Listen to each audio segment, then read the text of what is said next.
গত 15 বছর ধরে শেখ হাসিনার আমলে সারা বাংলাদেশে যেমন উন্নয়নের নামে দুর্নীতি হয়েছে, ঠিক একইভাবে নগরকান্দা সালতায় উন্নয়নের নামে দুর্নীতি হয়েছে।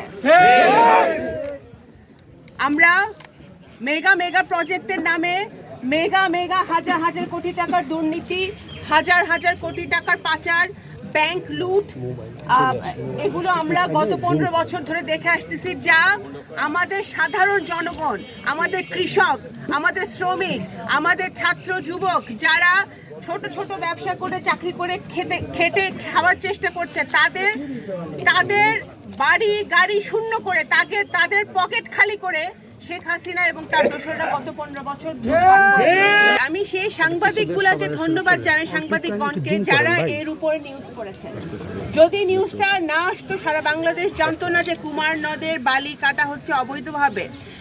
এবং প্রশাসনকে আমি ধন্যবাদ জানাই, এই এলাকার যারা আজকে, যদিও এটা দলীয় ব্যানারে হচ্ছে, কিন্তু প্রশাসনকে আমি ধন্যবাদ জানাই যে ওনারা এসছেন, যে ওনাদেরও একটা সদিচ্ছা আছে যে এই অবৈধ কাজ বন্ধ হোক, এই কারণে ওনারা এখানে এসেছিলেন।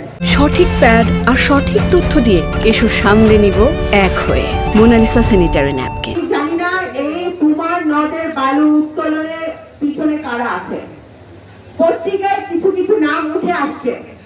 আমি পরিষ্কারভাবে বলতে চাই, আমার এই মাটির সন্তান হিসেবে আমার কোনো বড় নেতা হতে হবে না এটা বলার জন্য। এই মাটির সন্তান হিসেবে আমার অধিকার আছে, আমার যেরকম অধিকার আছে আপনাদের প্রত্যেকের সমান অধিকার আছে। যে অবৈধভাবে বালু উত্তোলন করবে তাৎক্ষণিকভাবে আপনারা ব্যবস্থা নেবেন।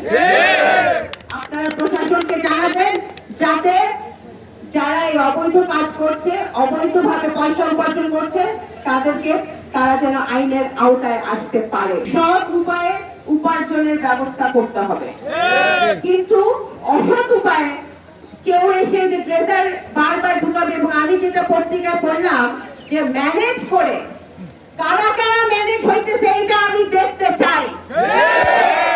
ম্যানেজ করে নাকি বারবার ট্রেজার ঢুকায়, কেউ কিছু করতে পারবে না।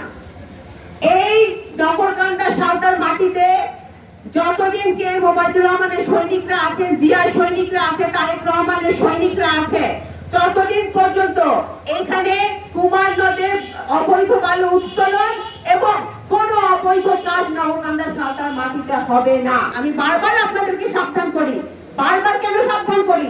কারণ হাসিনা পালায় গেছে, দোসররা রয়ে গেছে। ভাই, আপনাদের ঘাড়ের উপরে বন্দুক রাখা তারা অবৈধ কাজ করে, অসৎ কাজ করে, আপনাদের নিজেদের মধ্যে ঝগড়া বিবাদ লাগায়, মজা নেয়।